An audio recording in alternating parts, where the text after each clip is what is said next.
Have you ever felt the sting of betrayal so sharp it leaves you breathless?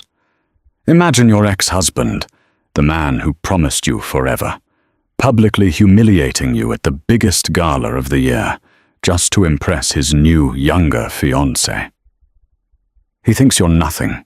He thinks he's won. But what he doesn't know is that the quiet, unassuming man helping you carry trays in the kitchen isn't just your new boyfriend. He's the billionaire who owns the very building they're standing in. And tonight isn't about charity. It's about revenge. You are not going to believe the twists in this story. Grab your popcorn, hit that subscribe button, and let's get into the scandal that shook New York City. The air inside Cipriani Wall Street smelled of expensive perfume, old money, and desperation. It was October 14th, 2024, the night of the annual Builders of Tomorrow Gala. It was the kind of event where a table cost $50,000 and the smiles were as tight as the facelifts. Jessica Mitchell adjusted the heavy silver tray in her hands, her knuckles white. She wasn't a guest. Not anymore. 3 years ago, she would have been wearing a gown from Oscar de la Renta, clutching the arm of her rising star architect husband, Gavin Sterling. Tonight, she was wearing a generic black vest, white button-down, and black slacks that were slightly too long. She was staff. "Champagne, madam?" Jessica asked, keeping her eyes lowered as she offered a flute to a woman dripping in diamonds. "Finally," the woman huffed, snatching the glass without looking at her. Jessica swallowed her pride. It tasted like ash. After the divorce, Gavin had made sure she was left with nothing but debt and a tarnished reputation. He had the high-powered lawyers.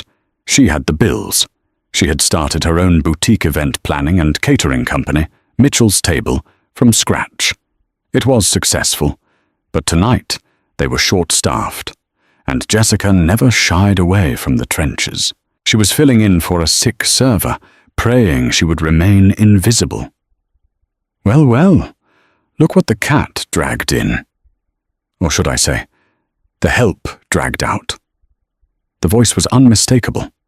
It was a smooth, baritone sound that used to whisper promises of forever into her ear. Now, it just sounded like a jagged knife. Jessica froze. She slowly lifted her head. Gavin Sterling stood there, looking every bit the Man of the Year nominee he was. His tuxedo was custom Tom Ford, fitting his broad shoulders perfectly. He had aged well in 3 years. Money tended to do that to people. But it was the woman on his arm who drew the eye. She was stunning, in the way a brand-new sports car is stunning. Blonde, maybe 24, wearing a red silk dress that left very little to the imagination. This was Tiffany, the upgrade. The woman Gavin had left Jessica for because, as he put it during their final mediation, Jessica had become too domestic for his rising ambition.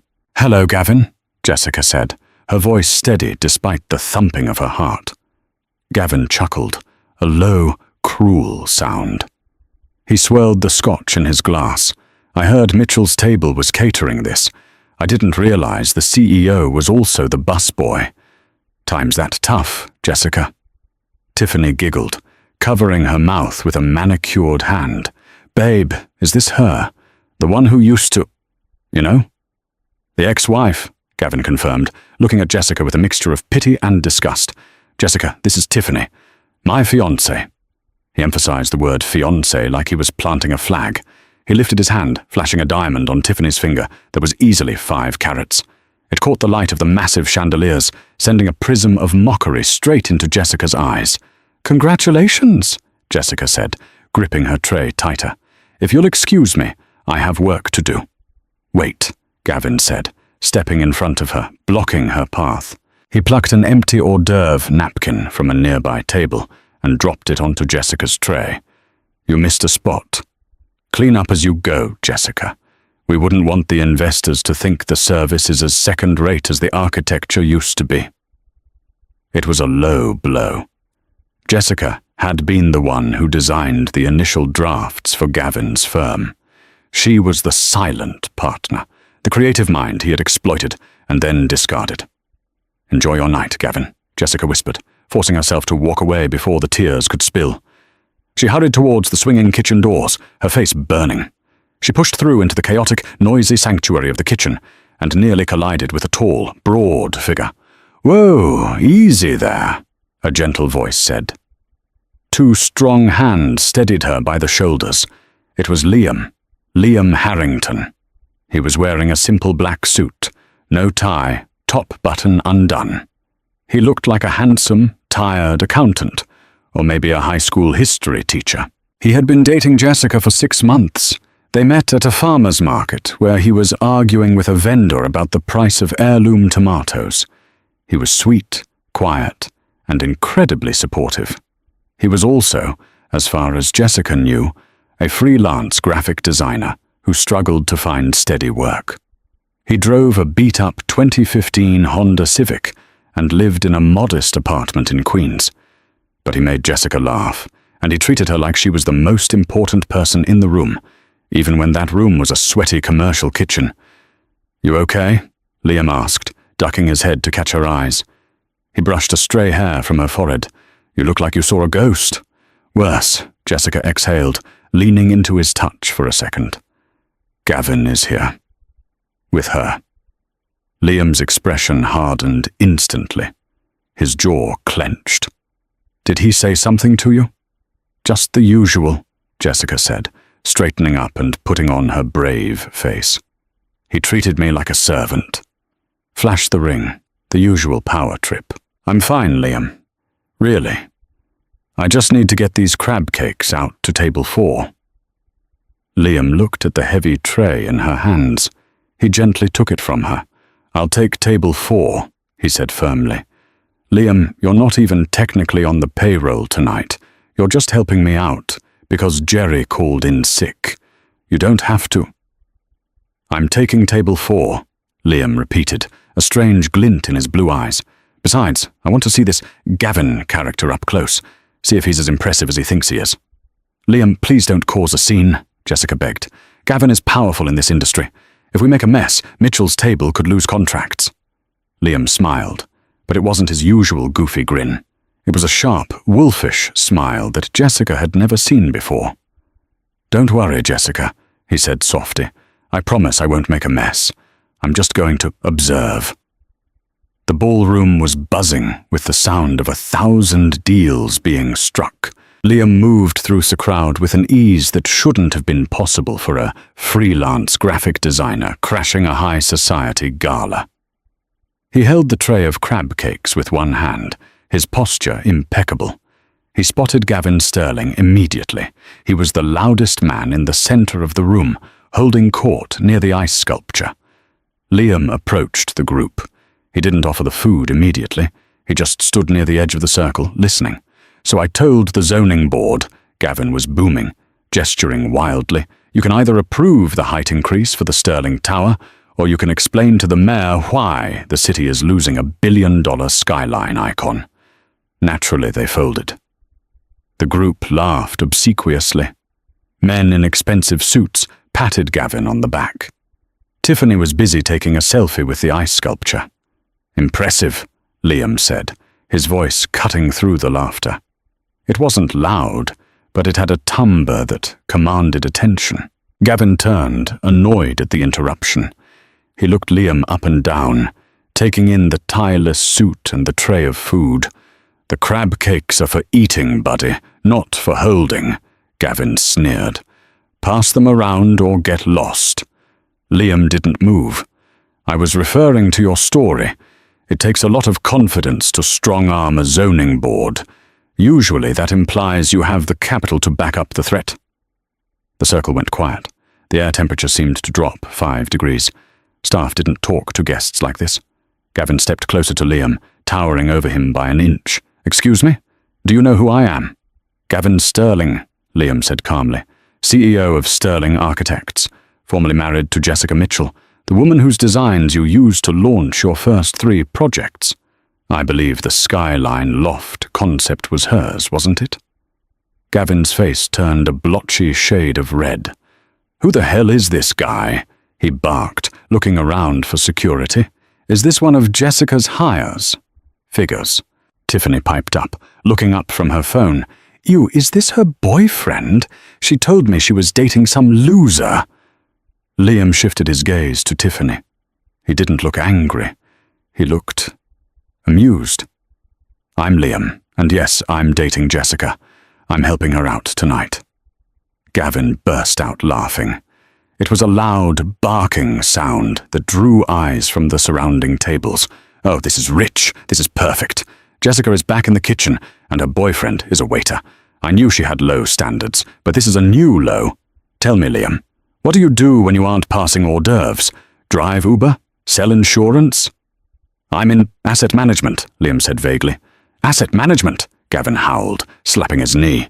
"That means he works at a bank teller window. Listen, pal, here's a tip." Gavin reached into his pocket and pulled out a crisp $100 bill. He shoved it into the breast pocket of Liam's jacket. "Take this, go buy yourself a tie, and tell Jessica to try harder next time. Honestly, it's embarrassing for me to see her like this. It reflects poorly on my past judgment." Liam looked down at the $100 bill. He slowly pulled it out of his pocket. He held it up to the light, inspecting it. "You know, Gavin," Liam said, his voice dropping to a low, dangerous register, "there's an old saying in my family. The louder the man, the smaller the bank account. You're making a lot of noise tonight." "Security!" Gavin shouted, snapping his fingers. "Get this clown out of my face before I buy the catering company and fire him myself." 2 large security guards started moving towards them. Liam didn't flinch. He placed the tray of crab cakes onto a nearby high-top table. He dusted off his hands. "No need," Liam said. "I was just leaving to check on the main course. But enjoy your night, Gavin. I have a feeling it's going to be one you'll never forget." Liam turned and walked away, leaving Gavin fuming but triumphant. "Unbelievable," Gavin muttered to his circle. "The audacity of the poor. It's like a disease." Back in the kitchen, Jessica was frantically plating the filet mignon. She looked up as Liam swung back in. He looked unbothered, but there was a tension in his shoulders. "What happened?" Jessica asked, rushing to him. "I heard shouting." "Nothing," Liam said, picking up an apron and tying it around his waist. "Just met the ex. Charming guy. I can see why you divorced him."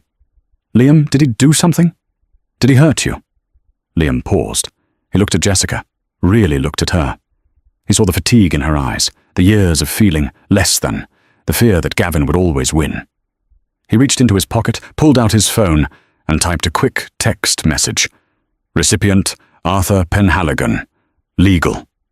Message, execute the acquisition, the sterling portfolio. Tonight. He put the phone away and smiled at Jessica. "He didn't hurt me, Jessica, but I think he's about to have a very bad indigestion." "What does that mean?"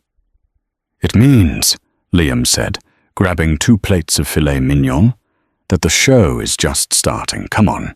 The speeches are about to begin, and you need to be in the room for this." "Me? No, I stay in the kitchen during speeches." "Not tonight," Liam said. "Trust me." The ballroom lights dimmed. The chatter subsided as the spotlight hit the center stage. The master of ceremonies, a well-known news anchor, stepped up to the microphone. "Ladies and gentlemen, welcome to the highlight of our evening, the presentation of the Visionary Award and the announcement of the winning bid for the new Hudson Yards redevelopment project, a contract worth $200 million. Applause rippled through the room. Gavin Sterling adjusted his bow tie, beaming. He had been bragging for weeks that the contract was in the bag.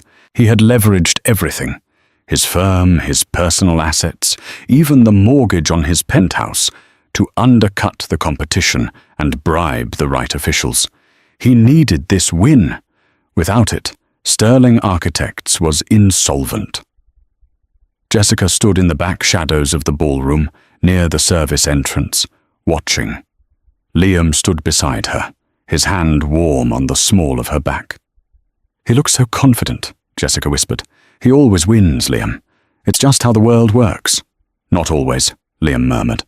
"And now," the MC continued, To present the award and announce the partner for the Hudson Yards project, please welcome the CEO of the financing group behind the development, a man who rarely makes public appearances, the head of Harrington Global Holdings, Mr. Liam Harrington. The room went polite with applause, but there was confusion. People looked around. They expected an old man in a suit. Gavin Sterling was clapping loosely, whispering to Tiffany. Harrington? Never heard of him. Probably some figurehead. Then the spotlight began to search the room. Mr. Harrington? The MC asked, scanning the VIP tables. Jessica felt Liam's hand leave her back. Hold this, he whispered, handing her his apron. Liam? Jessica hissed. What are you doing? Liam stepped out of the shadows. He walked down the center aisle, the service aisle. He was still wearing his simple suit, no tie. The spotlight swung wildly and caught him. A murmur of confusion swept through the crowd. Ideally, the waiter? Someone whispered. Gavin Sterling froze. He squinted against the glare of the spotlight. He saw the man walking towards the stage, the man he had just tried to tip $100. No, Gavin whispered. No, no, no. Liam walked up the stairs to the stage. He took the microphone from the stunned MC. He looked out at the sea of faces, the elite of New York. Then he looked directly at table number 1, right into Gavin Sterling's eyes. Good evening, Liam said. His voice was calm, authoritative, and terrifyingly familiar to everyone in the room. I apologize for the attire, Liam continued, gesturing to his suit. I was assisting the catering team. Mitchell's table. The service is excellent, by the way. I highly recommend the crab cakes. A few nervous chuckles. Jessica, in the back, had her hands over her mouth. Her legs felt like jelly. Harrington Global Holdings? Liam? Her Liam? I am Liam Harrington, he said. For years, my family has operated quietly. We believe in building things that last. Integrity, foundation, respect. He paused. We were set to announce the partner for the Hudson Yards project tonight. The frontrunner was Sterling Architects. Gavin stood up, buttoning his jacket, ready to accept his prize. He wore a smile that looked like a rictus of terror. However, Liam said, his voice dropping to absolute zero, I had the opportunity to inspect Mr. Sterling's character. Up close tonight, I learned a lot about how he treats those he views as beneath him. Gavin sat back down, his knees giving out. Business is about numbers, Liam said, but legacy is about people. I cannot entrust a $200 million project to a man who measures worth by the price of a tuxedo. The room was deadly silent. You could hear a pin drop. Therefore, Liam announced, Sterling Architects is disqualified from the bidding process, effective immediately. Gavin jumped up. You can't do this. We have a verbal agreement. I have investors. Furthermore, Liam continued, ignoring Gavin's outburst, Harrington Global has spent the last hour acquiring the outstanding debt of Sterling Architects. As of 10 minutes ago, I am not just your potential client, Mr. Sterling. I am your principal creditor. Liam pulled the crumpled $100 bill from his pocket, the one Gavin had tipped him. And Gavin, Liam said into the mic, I'm returning your investment. You're going to need every penny. He let the bill flutter to the stage floor. The silence in the ballroom didn't last. It shattered into a cacophony of whispers, gasps, and the frantic clicking of camera shutters. Phones were raised like a salute of digital judgment, recording the fall of the king of architecture. Liam walked down the stairs from the stage. He didn't look at the crowd. He didn't look at the furious investors who were already frantically texting their lawyers. He walked straight to the back of the room, into the shadows where Jessica was standing, clutching his dirty apron like a lifeline.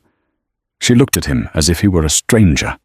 The man she knew wore flannel shirts and worried about the price of gas. This man, walking toward her with the stride of a titan, owned the skyline. Liam, she breathed, her voice barely audible over the din. I'm sorry, he said immediately, reaching for her hands. His eyes were pleading. I wanted to tell you. I was going to tell you tonight. after work. But when I saw him, You're a billionaire? Jessica asked, her mind struggling to reconcile the two versions of him. All this time? The broken radiator in your apartment, the coupon cutting. The radiator is broken, Liam said with a faint, apologetic smile. I live in that apartment. It keeps me grounded. Jessica, please, you son of a bitch! The scream tore through the moment. Gavin Sterling was charging down the center aisle, his face purple with rage. He shoved a waiter aside, sending a tray of champagne crashing to the floor. Security guards started to move, but Liam held up a hand to stop them. He wanted Gavin to come. Gavin skid to a halt 3 feet away from them, his chest heaving. Tiffany was trailing behind him, looking less angry and more like a deer in headlights, calculating the blast radius of the explosion. "You set me up!" Gavin roared, pointing a shaking finger at Liam. "You played me! This is fraud! You can't just buy my debt and disqualify me in front of the entire city. I'll sue you! I'll bury you!" Liam stepped in front of Jessica, his posture shifting from apologetic boyfriend to immovable wall. "You're welcome to try, Gavin," Liam said coldly. "But my legal team is larger than your entire firm. And unlike you, they play by the book. You leveraged your assets 120% to bid on Hudson Yards. You falsified occupancy rates on your current buildings to secure the loans.